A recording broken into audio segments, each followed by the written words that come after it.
Traders. So today we're going to be talking about Egyptian culture. All right, so here we go. All right, your note style for this one, you're going to notice a couple different things here with this one. All right, the first one is you're going to want to draw a pyramid out. Reason being is that we're going to talk about the social classes of the Egyptians. So the pyramid is an excellent source for that. And then the rest of the notes you're probably going to want to just put in bullet style. Okay. So again, this is to serve as a purpose of filling in any gaps that you may have from your notes that you took out of the book. All right, so here we go. All right, so the Egyptian culture was divided up into a giant pyramid. Okay, at the top of it were the pharaohs. Okay, and this is a very small piece of it. All right, these are your pharaohs.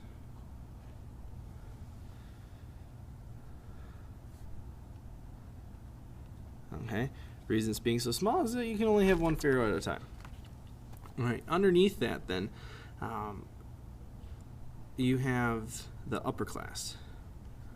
Okay, and the upper class consists of the priests, the pharaoh's court, the nobles that have large estates. All right, so pretty much anybody that has a lot of money in there. All right, underneath them is where you have the middle class.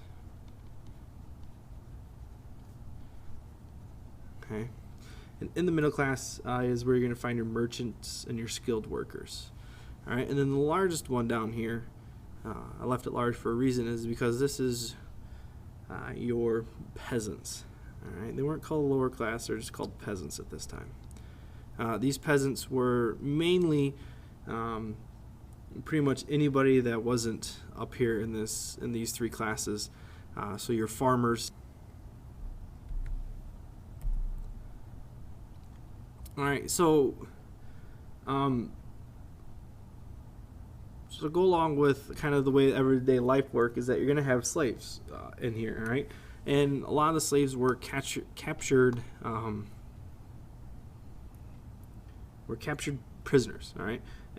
They had a lot of rights. They could own personal items and inherit land from their masters, but they were still considered slaves. So until that time, they did what their masters asked of them. All right, so again, they worked the land of the wealthier people. Women had equal rights as well as men, had the equal rights of men. So this is different for almost every other society that we've looked at so far, in that women not only could hold jobs, but they could own businesses and things of that nature. Okay. So some achievements in the Egyptian culture.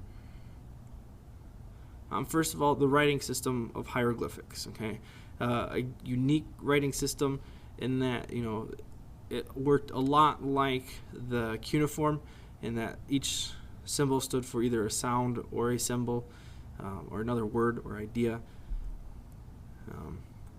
Also, some achievements of the Egyptian culture was they made paper out of papyrus. Okay, so they used this reed, skinned it down, and then made this beautiful kind of rough paper. All right, the length of the year was based on astronomical observations. So the Egyptians studied the stars, and they're able to pinpoint a calendar that is very similar to the one that we have today.